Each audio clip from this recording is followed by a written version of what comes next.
Andito po ngayon sa swimming. At today is Sunday. Andito po, nahuli po natin si Kagawad Ato. Ano masasabi ni Kagawad Ato? Enjoy na enjoy po kami rito. Thank you po.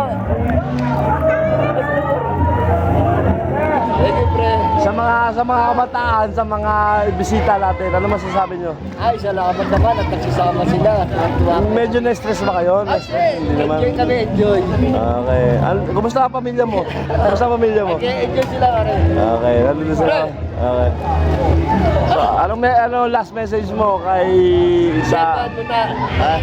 Salamat mo rin. Okay. Meron ba tayong part 2, part 3, part 4? Part 3, Hanggang part 3, meron ba tayo? apat na basta. Somewhere in Batangas. Wow! Maraming salamat po sa inyo. Okay. Ito po si Kagawad Ato at ito po si Databits Resort. Ito po tayo doon.